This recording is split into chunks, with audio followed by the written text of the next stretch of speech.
السلام عليكم ورحمة الله وبركاته. ازيكم عاملين ايه؟ يا رب تكونوا بخير. ان شاء الله النهاردة هنعمل رز بلبن.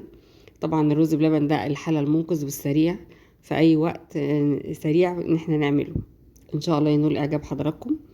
المكونات اللي موجودة معايا كوباية من الرز، كوباية من السكر، معلقتين كبار من النشا قابلين للزيادة طبعا. معايا 3 معالق كبار من الكريم شانتيه، و3 معالق كبار من جوز الهند الناعم، ومعايا الاطباق الغرف اللي احنا هنغرف فيها ان شاء الله بعد ما يستوي الرز.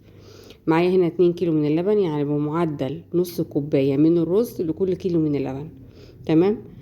شوية مية على النار رفعتهم عشان هسقط فيهم الرز ياخد غلوتين كده، او يعني يستوي نص سوا، عشان انا مش هحطه في اللبن يستوي في اللبن ممكن يفور منك.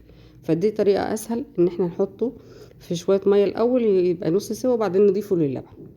تمام بالشكل اللي حضرتك شايفاه ده.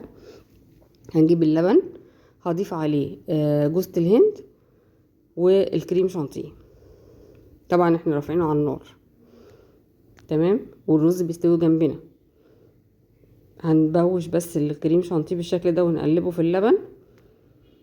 يكون الرز استوى وغلي 3-4 غلوات كده، يعني بقى نص سوا. طبعا مش هنسويه في الميه كده، هننزل بيه بالرز واقلب بقى بسرعه عشان ما يلزقش تحت في قعر الحله بالشكل اللي حضراتكم شايفينه ده كده. هسيبه بقى مع نفسه كده لحد قرب ما يجي يدخل في السوا بالشكل ده كده. كده بدأ او قرب انه هو يستوي. هنزل عليه بالنشا، مجرد ان هو يدخل في السوا اروح نازله عليه بالنشا على طول.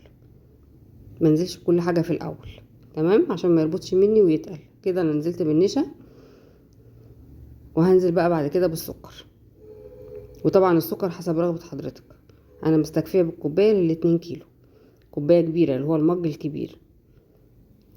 تمام بالشكل ده كده. هنزل بقى بالفانيليا، ومعايا بشر برتقال مطحون. طبعا طريقته انا عاملاها على القناه اللي حابب يرجع ليها.